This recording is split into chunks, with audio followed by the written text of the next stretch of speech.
All right, one and all, welcome. Welcome back to the channel. If you've been here before, if you haven't, then a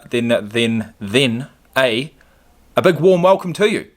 What are we talking about today? We're talking about social media. We're talking about 30 days without social media, quitting social media. I've called it quitting because it is an addiction. It's like a nervous tick. It's just app to app to app to app to app until I get some sort of notification, some sort of new photo, new video. I mean, YouTube's included. We've got TikTok, Snapchat, Facebook, Instagram, and YouTube. And YouTube is the main culprit in my life, at least. Actually, no, I take that back. YouTube is the main culprit when it comes to my time. Instagram and Facebook would have to be equal first main culprits when it comes to feeling inadequate in this modern world. Feeling as if what I have achieved in life and what I do have to my name, as far as possessions are concerned, is not good enough. And it's a pretty deep-rooted narrative that I have been telling myself for far, far too long, because all it's done is completely wipe me out of my ambition, of my drive. And that is and I can feel it. I can feel it. That's why I'm making this video series. That's why. Because social media is negatively impacting my life, and I need 30 days off. I need to remove it all, and then after 30 days, assess, realize exactly what I really am missing out on, or maybe what I've actually gained as far as a newfound attitude to life, possibly. Slowly but surely, I think that comes with age. It comes with wisdom. You know, making mistakes in life, you realize what really is important, and you realize, you know, maybe the grass isn't as green as what you thought on the other side. And also, I've seen both sides of the coin as far as social media is concerned. I have received a hell of a lot of inspiration. If it wasn't for social media, if it wasn't for Instagram and Facebook and YouTube, I would never have even considered. Maybe I would have thought about it, but I wouldn't have considered it actually possible to start my own bodybuilding and fitness brand, which I have done. It's still operational 4 years later. But the inspiration I got from that was actually following a vlog series and an Instagram page of a fellow Australian. He was a sports star who retired and put his efforts into building a clothing brand. And I saw him do it. I saw him vlog his journey. I saw him share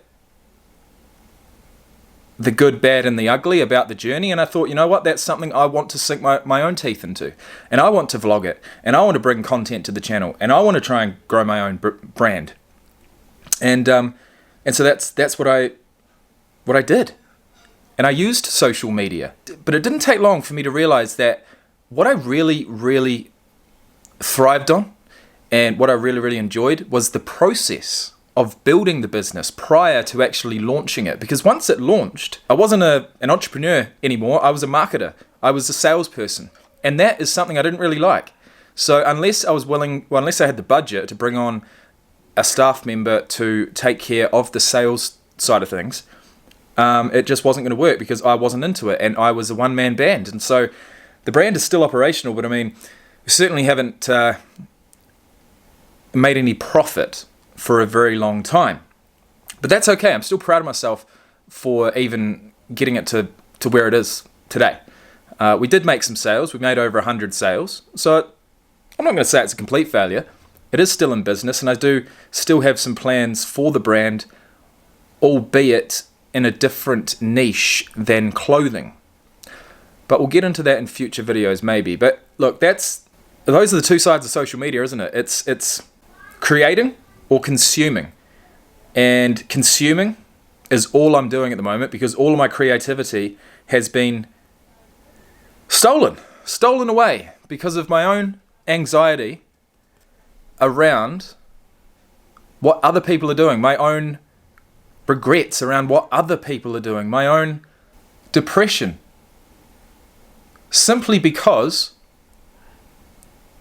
I put everyone else and what they've done in their life up on a pedestal, and whatever I've done, because I have had a couple of failures along the way, or maybe I just simply haven't lived up to possibly what I may have hoped for or believed that I could do. But I mean, it's early days. I'm only 32 years of age, and I do feel like maybe one day I will get that drive back, and maybe, after these 30 days, I might have a bit of a clearer head around where I want to take my social media, because all I'm doing at the moment is consuming other people's, and that is just frying my brain big time. So look, it actually hasn't been hard staying off TikTok, Snapchat, Facebook, and Instagram. But the one that has been challenging is YouTube, and I always knew that it would happen, because literally I've always got my phone in my pocket, and whenever I have a spare moment, wherever, I'm getting that phone out, I'm getting YouTube up, and I'm looking for some new content. I'm a content fucking whore, to be honest with you. Absolutely addicted, and spending half my fucking waking hours on the goddamn thing. Now that'd be okay if it was all research, if it was all useful, but it's not. It's literally just white noise to me sometimes. And at the end of the day, I'm finding myself these days. Look, I'll look back at my screen time, and I've probably spent 5-6 hours, not so much watching, but at least listening. And at the end of the day, I think back and I'm like, what have I actually taken in? What have I actually learnt from all of that? Nothing. And that's where things become really serious, actually. And the scale of this issue becomes apparent. Anyways, guys, it's day 4. This is the second day that I've taken YouTube out. For the first 2 days of this 30-day challenge, I couldn't get rid of it, or at least I didn't want to. But then I realized pretty damn quick that my attention is needed elsewhere, and I've had enough of this attachment that I've got, this addiction that I've got to social media, but more so than anything else, YouTube. Anyways, guys, that's enough from me. Day 4 in the books. Thanks for watching, and I'll see you tomorrow. Peace.